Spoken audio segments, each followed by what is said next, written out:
OTT பற்றி over the top அப்படின்றத நம்ம சொல்கிறோம். உண்மையாகவே ஸோ என்ன சொன்னாங்கன்னா, ஓடிடியில் வந்து ஒரு வளர்ச்சியை பற்றி பேசும்போது பல ஆண்டுகள் ஆகும். ஸோ ஓடிடி பிளாட்ஃபார்ம் வந்து இன்னும் சொல்ல போனால் தமிழ் சூழலில் வந்து சரியாக அமையலை. இவங்க விலைக்கு வாங்கினது போக இப்போ அவங்களே தயாரிப்பாளர்களாக மாறுறாங்க. இந்த தயாரிப்பாளர் மாறும்போது அது லாபமாக இருக்கா, எப்படி இருக்குது? நம்ம எப்படி இதில் டெவலப் ஆகிறது? ஓடிடியில் நம்ம வந்து செல்வாக்காக இருக்கிறதுக்கு என்ன செய்யணும்னு நீங்கள் நினைக்கிறீங்க? இந்த சேனலுக்கு வாங்கக்கூடாது, இந்த சேனல் வாங்கக்கூடாது அப்படின்றதுனால அவங்க என்ன பண்ணுறாங்க, ஒரு பெரிய விலை கொடுத்து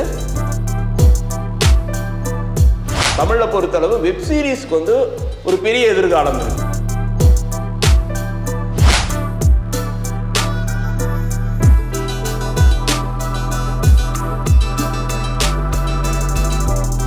இந்த வீடியோவை உங்களுக்கு வழங்குபவர்கள் Paces Pay, secure digital payments with multiple features and great success rate.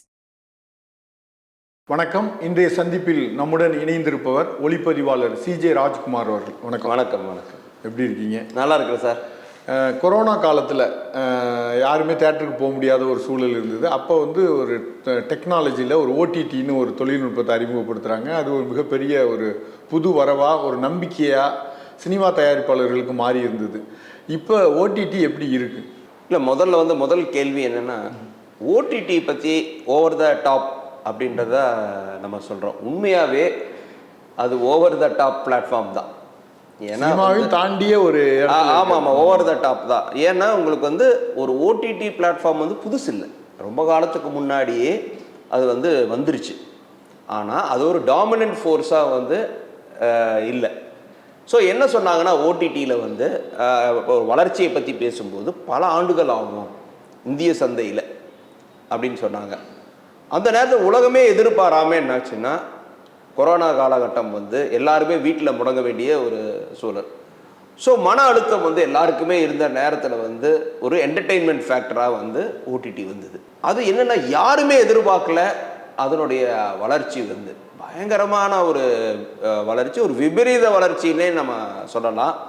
அதுக்கப்புறம் என்ன சொன்னாங்க, இனிமேல் ஓடிடி தான், சினிமா தியேட்டரே கிடையாதுன்னு சொல்லி ஒரு பயத்தை ஏற்படுத்த ஒரு இதே இருந்தது. அதே மாதிரி தான் இருந்தது உங்களுக்கு வந்து. அதுக்கப்புறம் கொரோனா காலகட்டம் முடிஞ்சதுக்கப்புறம் உங்களுக்கு வந்து தியேட்டர்கள் எல்லாம் செயல்பட ஆரம்பிச்சது. தியேட்டர்களுக்கு வந்து கூட்டமே வரல.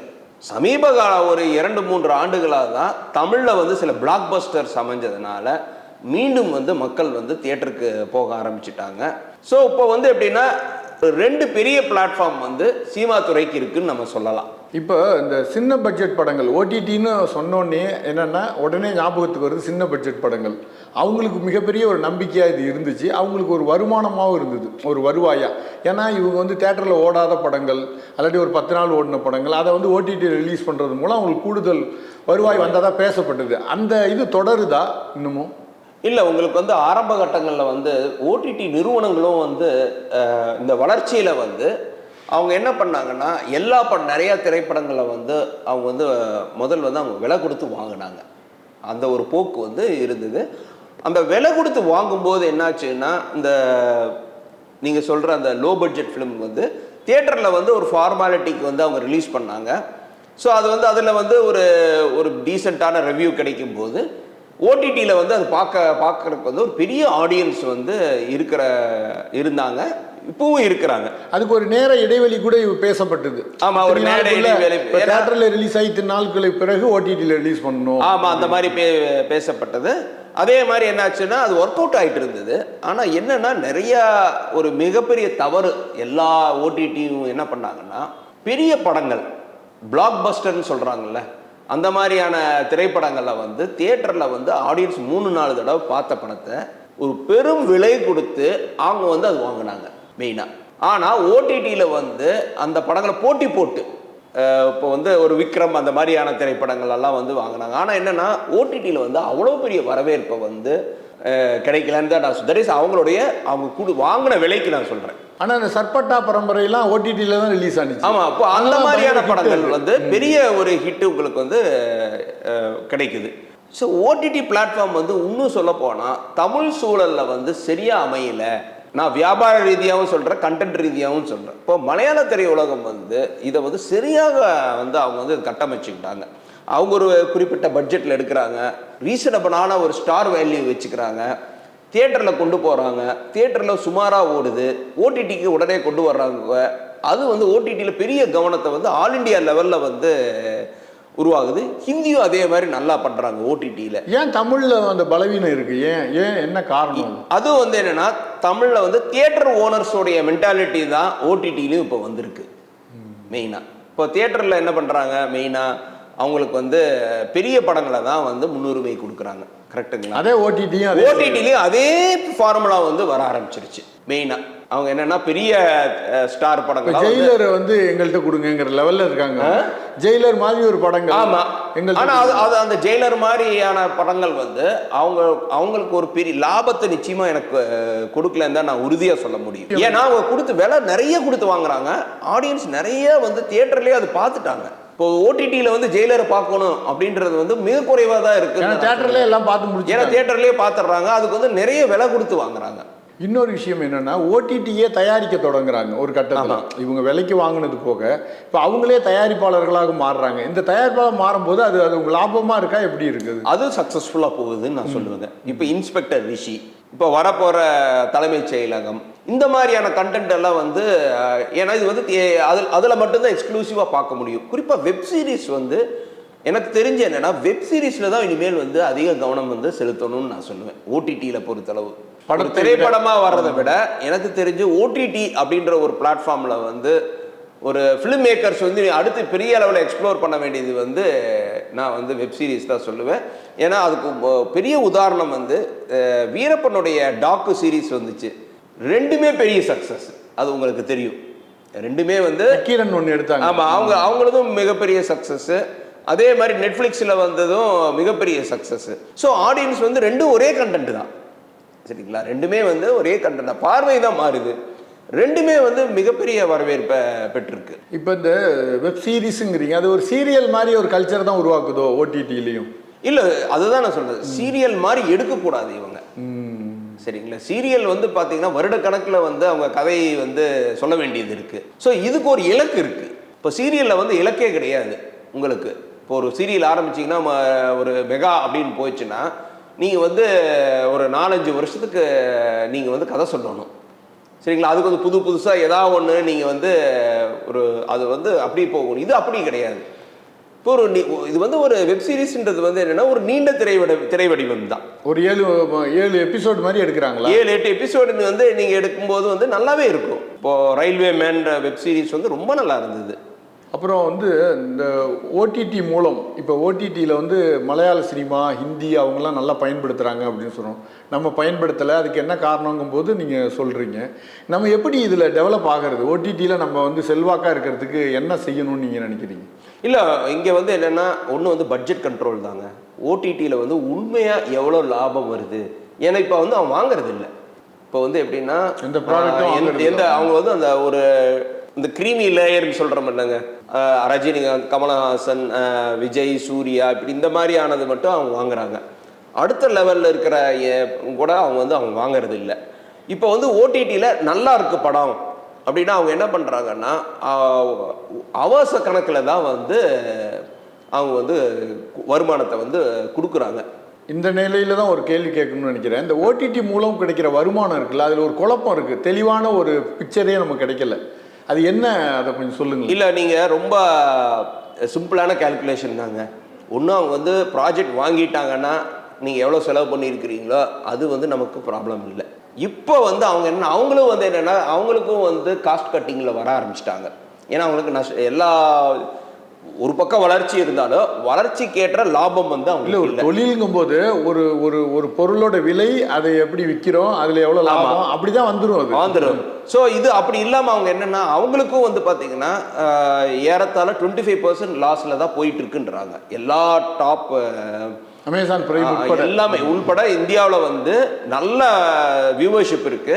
ஆனால் அவங்களுடைய பாலிசி டெசிஷன்னால உங்களுக்கு வந்து அவங்க லாபம் வந்து இன்னும் எட்டல, அப்படின்னு சொல்லி சொல்கிறாங்க. அதனால் அவங்க என்னென்னா நல்ல கண்டென்ட் நிறைய சின்ன படங்கள் நிறைய படங்கள் வந்து உருவாகுது. ஸோ அவங்க அப்போ என்ன பண்ணிட்டாங்கன்னா இதை தேர்ந்தெடுக்கிறது எப்படி அப்படின்ற குழப்பமும் அவங்களுக்கு இருக்குது.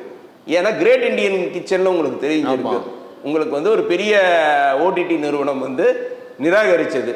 அவங்க ஒரு சின்ன பிளாட்ஃபார்மில் ரிலீஸ் பண்ணாங்க, நேஷனல் லெவல் ஹிட் ஆனதுக்கப்புறம் 3 மடங்கு அதிக விலை கொடுத்து அவங்க வந்து வாங்கினாங்க. ஏன்னா அதோடைய இதை ஜட்ஜ் பண்ண தெரியல.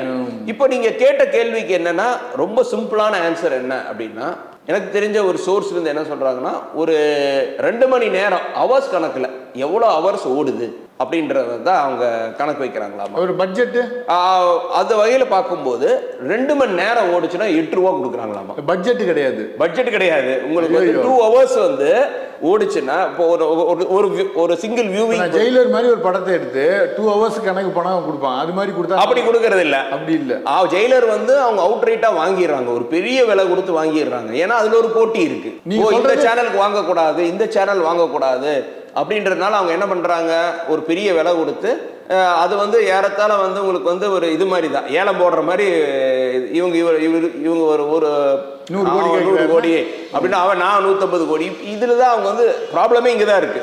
அவங்க வந்து எப்படின்னா எனக்கு வந்து இவ்வளோதான் பட்ஜெட், இதுக்குள்ளே வந்தால் யாரானாலும் சரி அப்படின்னு அவங்க ஒரு பாலிசி வச்சுருந்தாங்கன்னா கரெக்டாக இருந்திருக்கும். ஆனால் அது அப்படி இல்லை. இப்போ ஏறத்தாழ இப்படி இந்த ஒரு வியூவர்ஷிப் தட் இஸ் 2 ஹவர்ஸ்க்கு 8 ரூபான்னா ஆவரேஜாக என்ன சொல்கிறாங்கன்னா ஒரு சின்ன படங்களுக்கு வந்து 25 to 30 லட்சம் கேரண்டியாக வரும்.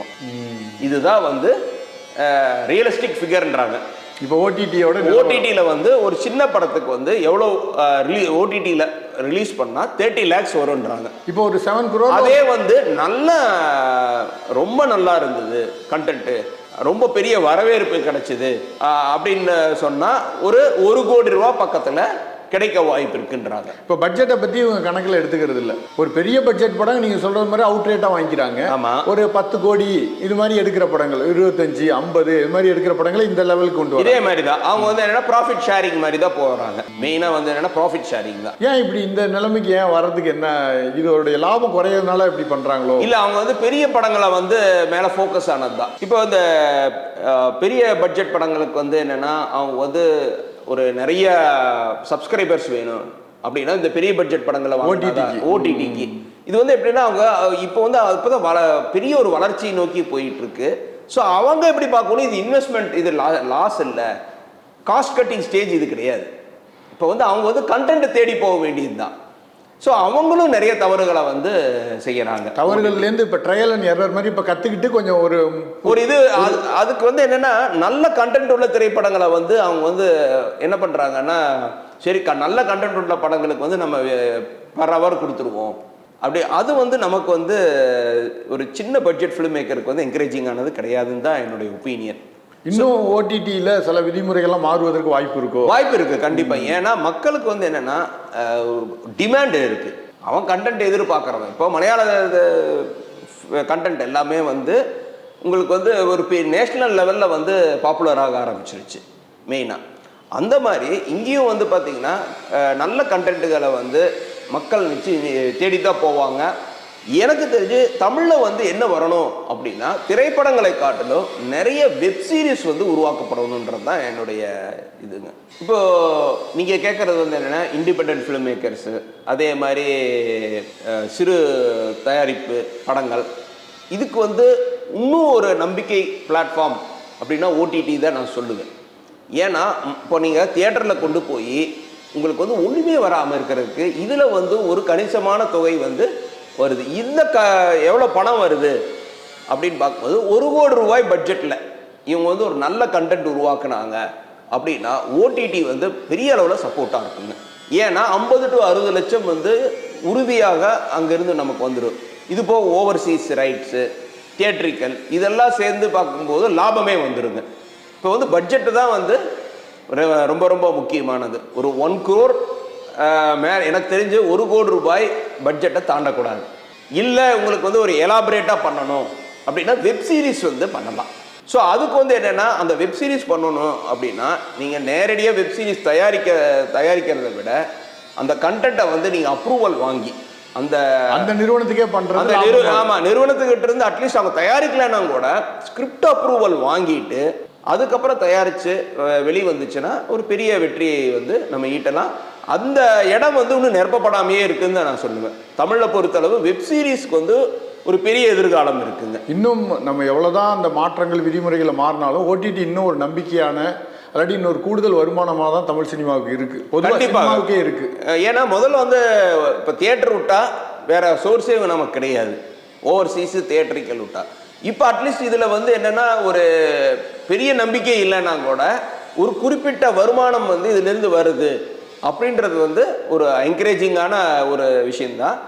ஆனால் என்னன்னா நடுவில் வந்து ஒரு சில ஆண்டுகளுக்கு முன்னாடி கொரோனா காலகட்டத்திலேருந்து வரும்போது நிறைய வந்து ஒரு மீடியம் பட்ஜெட் ஃபிலிம்ஸுக்கெல்லாம் வந்து வாங்கினாங்க. இப்போ அவங்க வாங்குறது இல்லை. ஸோ எவ்வளவு வருமானம் வருது இதில் அப்படின்றது வந்து பார்க்கும்போது நமக்கு வந்து ஒரு 25 லட்சத்திலிருந்து ஒரு 60 to 70 லட்சம் வந்து உறுதியாக எதிர்பார்க்கலாம் ஒரு நல்ல கண்டென்ட் உள்ள ஃபிலிம். இதை மனசில் வச்சுட்டு தான் தயாரிப்பாளர்களும் தயாரிப்பு நிறுவனங்களும் டைரக்டர்ஸும் டெக்னீஷியன்ஸும் இயங்கணும்.